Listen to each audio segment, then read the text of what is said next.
Hi everyone, welcome back to MCM Outdoors. Thanks as always for clicking on this video. In this one, I'm having a close look, a detailed overview. It's not a review. Emphasize the not a review. I haven't used this tent enough to be in a position to review it at this moment in time. So we're going to have a detailed look at the Nortent Vern 1. I'm not going to go into the past sort of debates which this tent has brought up, or some people comparing it to other tents, which I'm not going to go there. Forget all that. It's not fair on Nortent, and it's not fair on this particular tent. Let's forget the past. Let's focus on this tent as a standalone unit. I'm going to look at this in some detail. I will be following up with a detailed review, and you're going to see some wild camping videos featuring the Nortent Vern 1.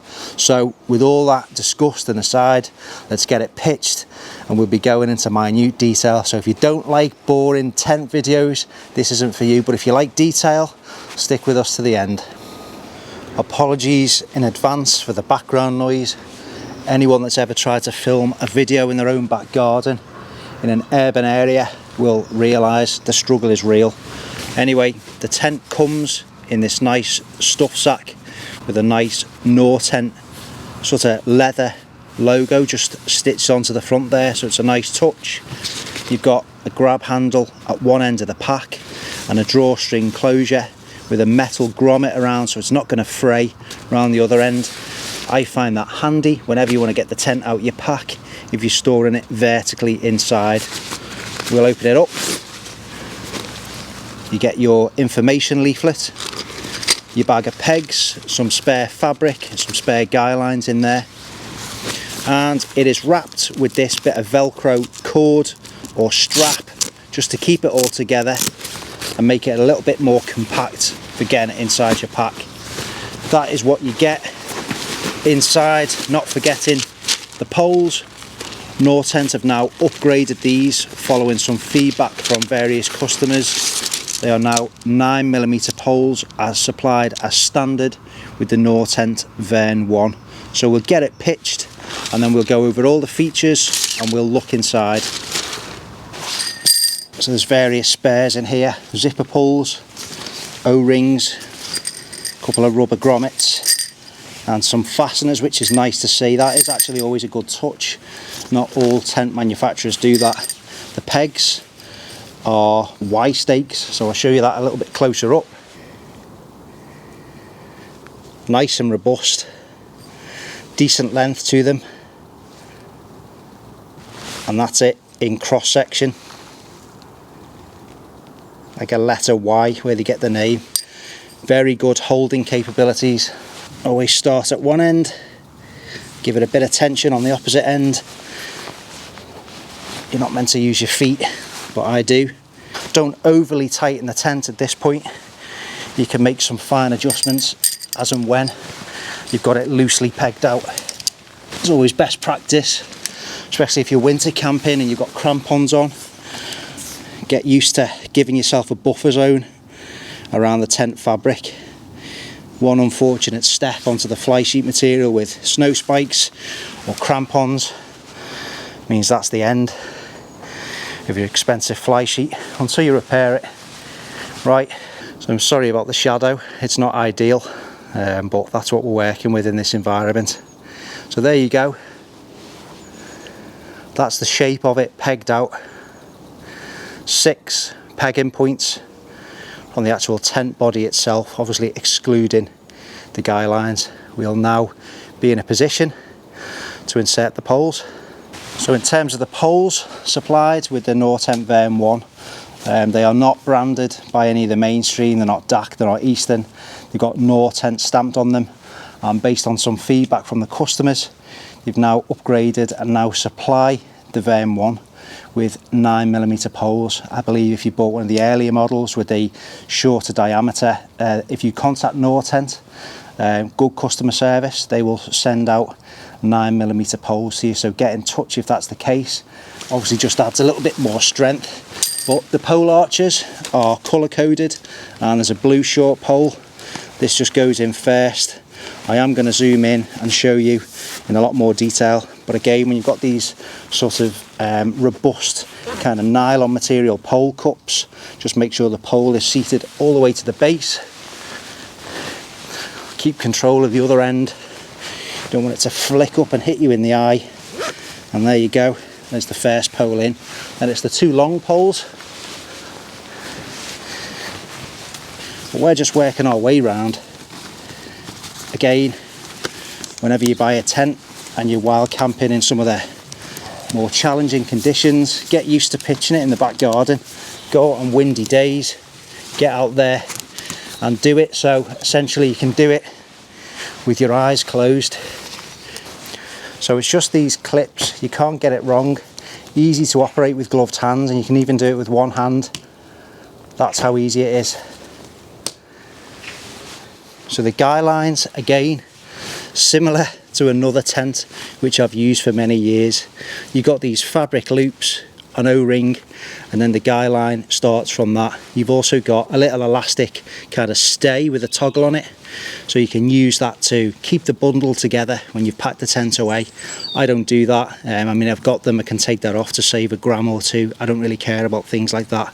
I just tie it with a loose sort of barrel knot kind of thing.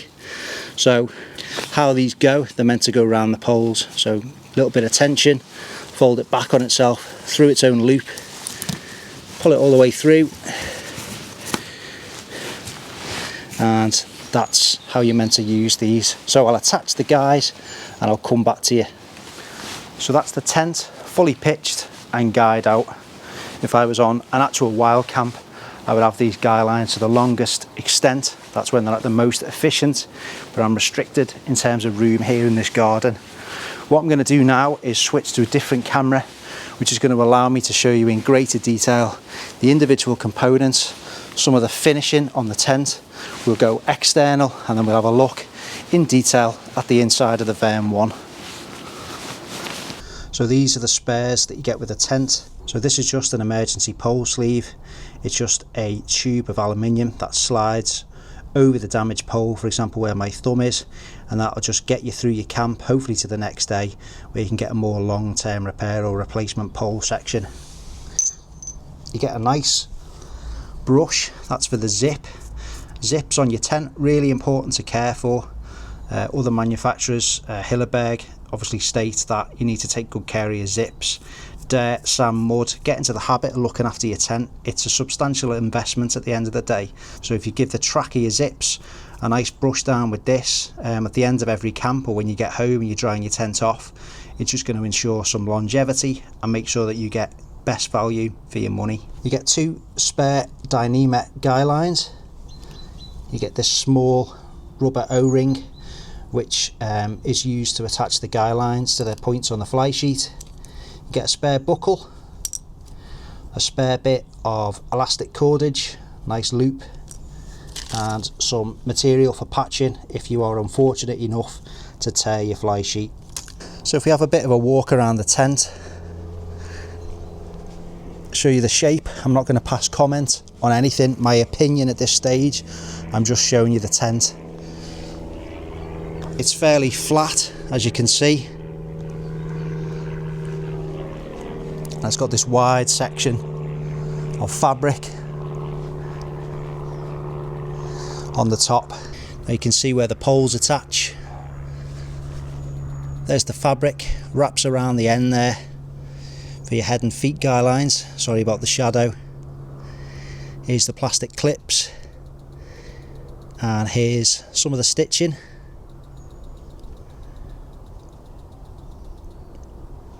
So these clips are attached to that. It might look familiar, those who own a certain tent. That's the system of clipping the fly to the poles. Again, just looking at some of the stitching.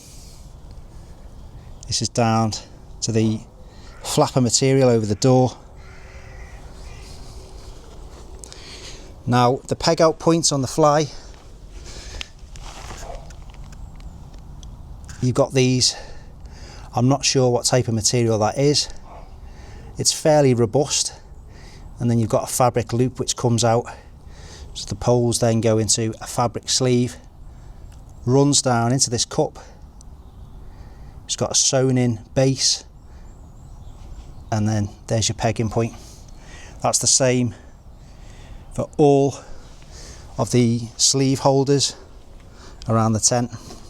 So at the head or foot end of the tent, depending on how you're looking at it, you've got this elastic loop which just helps put some tension on that vent, keeps that open, and hopefully allows some good airflow. You've got some reflective panels as well sewn in at various points within the fly. So these are the toggles on the guy runners.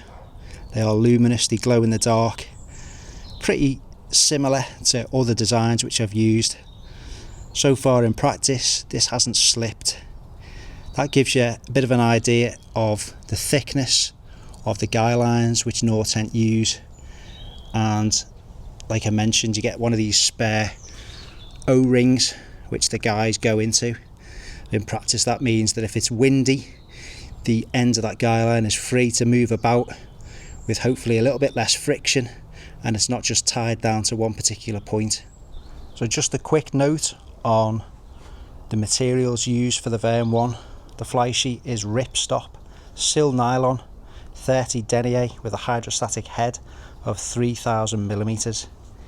And the bathtub on the inner, it's slightly more robust. It's got 70 denier nylon with a hydrostatic head of 10,000mm. And when I was talking about the width of the poles, I called them 9mm. It's actually 9.5mm. Just splitting hairs there, but that 0.5 millimetre can, in some cases, make all the difference. So that's it really for the exterior of the tent. Here you can see this panel of fabric has quite a large span at its widest, right in the centre of the tent there. In terms of vents, like I've touched upon, you've got one at either end of the tent, and if we move across to the door, you've got another vent there with a nice strip behind it which keeps it nice and taut, and again a nice reflective strip so you can find it in the dark. So this is the door panel, and you can see that the zip is protected by this storm flap. In theory that's meant to stop water being driven into the tracks of the zip. But let's get in, have a little look around inside. Nice smooth operation on the zip, and it comes a little bit back on itself as well. So you do have two options in that regard. You can either just quickly bring it back and clip it onto the poles, you know, if you're just popping out for a short period of time. Conversely, if you know that you want the door open for a long period of time, you're not going to be in and out, you may be looking out at the view or cooking a meal, you can roll it up in the normal fashion. There's a toggle on there with an elastic loop, and that's what we're going to do now.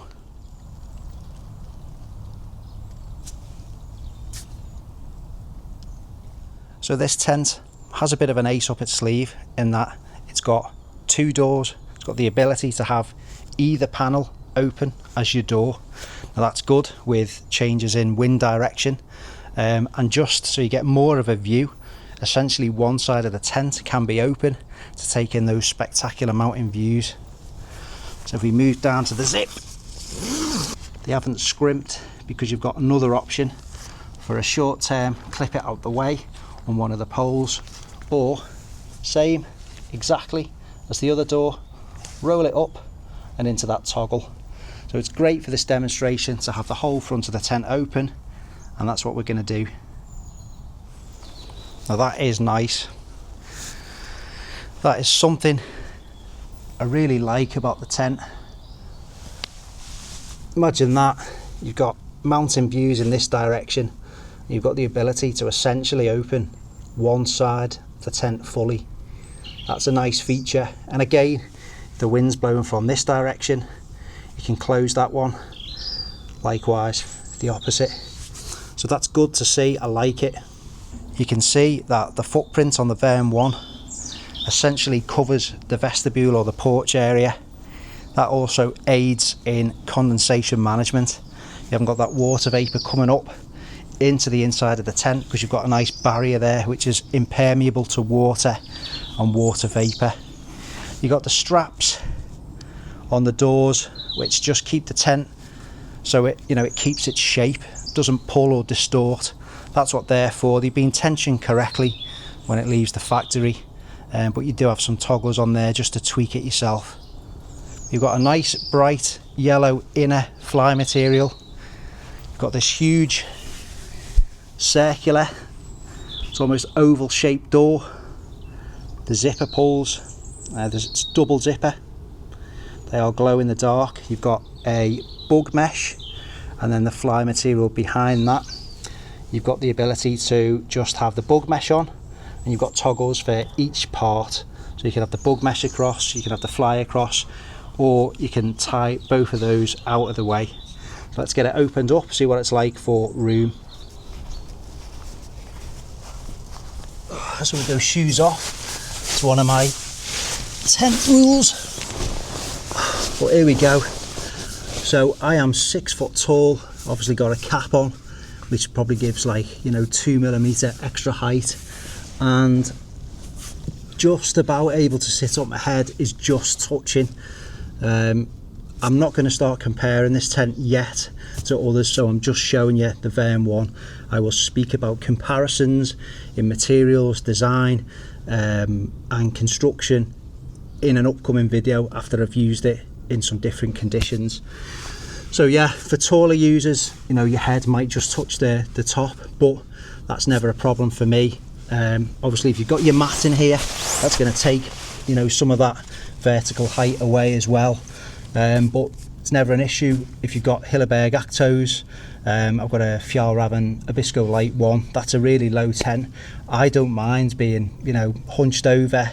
You know, most of the time you're lying down or you're out looking at the views. It's in winter, I suppose, you hold up in your tent a bit more, but you know, for me it's not the world's biggest issue in terms of the height. So I'll turn you around, I'll show some of the features of the interior of the Vern 1. For the purposes of this video, let's call this the foot end. We've got this pocket here, sort of triangular shape. You've got a pocket to the left of the door, it's nice and generous, and we have got a vent. We zip that down, there's a nice bug screen there. That obviously correlates with the vent on the fly sheet, just for some ventilation coming into the tent. And obviously you've got this mesh, there's no hideous creatures that are going to find their way inside your tent.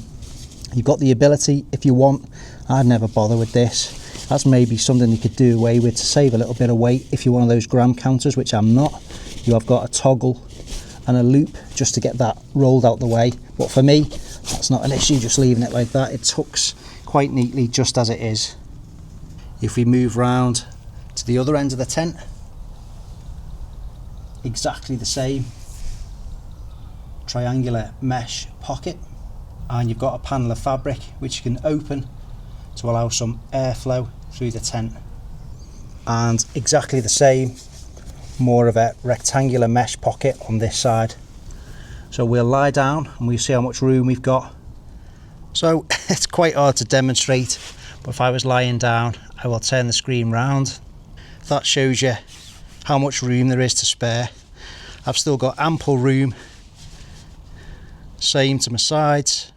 So as someone who's 6 foot tall, this is big enough for me, certainly in terms of length. Again, the height, yeah, I'm just about touching it, but like I've said, it's not an issue for me. Width wise, if you look down to the side, got a little bit to spare. I often use rectangular sleep mats. I've got a NeoAir NXT Max. I used to use mummy shaped mats, but the older you get, I like my comfort a little bit more so, and prepared to carry a little bit more bulk. I have tried it. I wish I'd have brought it here to show, but you will see that on a future video. It does just about fit in. The mummy shaped mats absolutely with ease. And then for storing gear, because of the shape of the footprint of the tent, you've got this area left with essentially a big triangle in which you can store gear, and of course there's still some room at the foot or head end too. We've also got this nice drying line for hanging bits of clothing to dry, or a lantern just along the top edge of the inside of the tent. We've also got a spare fabric loop here and 2 very small pockets just on the back. So in terms of storage space, it is pretty generous. You can also see on the ground sheet you've got taped seams just for that extra peace of mind. And like I've said earlier, it's a 10,000mm hydrostatic head, which when you couple it with the footprint, it's really robust and you're not going to get any water ingress into the base of this tent. This is what your view would look like if you sat in your tent. Replace all this with mountain views or wherever you like to camp. Nice and expansive. You know, it's essentially one side of the tent is wide open. And for cooking, laying out a few beers as I like to do, you've got ample space to do that. The inner can easily be disconnected. It's just a toggle system in each corner and midway. So you can take the inner out for cleaning, or if you just want a lightweight shelter, you can just pitch it with just a fly sheet. You've got this bit of cordage which you can pull on, give a bit of tension, and that stretches the inner out. The ground sheet is quite well made, and that's also got taped seams as well, and you can see Vern 1 just stamped on there. So again, just elastic cordage, loops and toggles to make sure the inner is nice and taut. And you can see it's not sagging, it's not dropping down anywhere. That's a nice taut inner, that's always good, and that just maximises the space inside the tent. Now the zipper pulls, as you can see, they are two-way zippers. I can't zip it down at the moment, but I will just to show you because I've got it rolled out the way. And you've got these glow-in-the-dark tabs, easy to operate with gloved hands in the middle of winter, and they glow in the dark so you can see what you're doing at night as well. That's exactly the same on both sides of the tent. So they haven't scrimped on the small features really, which make a difference. Now there's also a loop on one side of the door, and you can pass this toggle through that loop, and you can make sure that the door doesn't blow open in foul weather. It's really difficult to do one-handed, but there you go, just about managed it. And that's just a way of ensuring that in bad weather, bad wind, this won't ride up or pull away, so you're going to be nice and secure. So the two-way aspect, we've all seen two-way zippers. It's just a nice feature, even if it's raining, because you're protected by this vent hood. So any rain, in theory, is going to hit that. Hopefully if the wind's not coming towards you, and not land in the vestibule. So that's nice. You know, you can zip that as much as you want, and of course you can do exactly the same on the other side. So we'll zip that up now. So that's both doors closed, and a bit of an idea of what you would see when you're all zipped up, maybe in bad weather or you're turning in for the night. You can also see reinforced with this panel of Dyneema sewed in, so it's nice and robust. You've got these extra guy out points on the fly, so if it was particularly gnarly weather, you would go out, you'd peg that, and again it's just given some extra protection in some more challenging conditions. You've got exactly the same on the other door. Inner door, again, glow in the dark zipper pulls branded with Nortent, and you've got your elastic and toggles just to keep the door out the way. How this works, I've got other tents where they try to scrimp on that area, it's quite annoying. I've had to bring pegs along just to stop the door. There's nothing worse than when you're cooking and the fabric flaps open. Quite dangerous potentially, and it falls into the flame. So this is absolutely going nowhere. So you've got belt and braces, two bits of elastic and toggles there, but we'll undo these and we'll have a look at it all zipped up, and then we'll wrap this video up. So again, two-way zippers on the door. You know, you can have a little bit of wind protection and just keep it open at the top. Customize that as you want. If you want it fully zipped up and you want some airflow,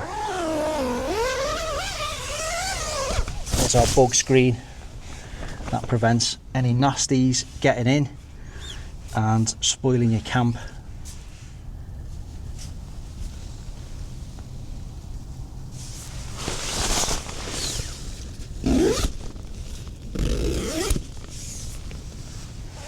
We're going to get out before we spontaneously combust.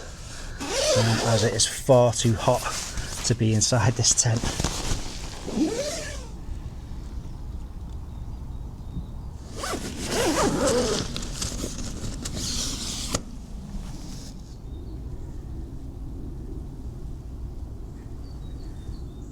Well, that concludes my hopefully detailed overview of the Nortent Vern 1. This is not emphasised review, like I said at the start of the video. It's a detailed look at the tent.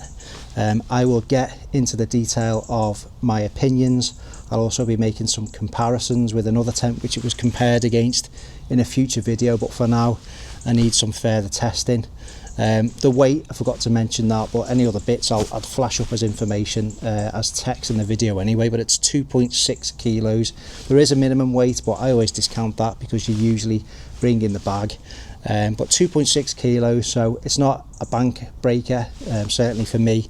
If you're an ultra lightweight camper, you'd probably turn your nose up at a tent that weighs 2.6 kilos, so this wouldn't be for you anyway. But yeah, I'd like to thank Nortent for sending me the Vern 1 and the Vern 2. I've flashed up the video where I've used that and I've given a few thoughts on it. Fantastic base camp tent for the right conditions, and I look forward to using this. I'll deconstruct it. I've realised how hard it is to make a video in a back garden setting because there's so much noise, so apologies if there's a bit of background noise. There's nothing I can do about it, but I look forward to some future testing, and I look forward to addressing some misconceptions about this tent as a result of it being compared to something else, which it's definitely not. So I'll see you in a future video. If you've got any questions or thoughts, let me know in the comments. I'll respond to every constructive one. I'll see you on the next video. Take care.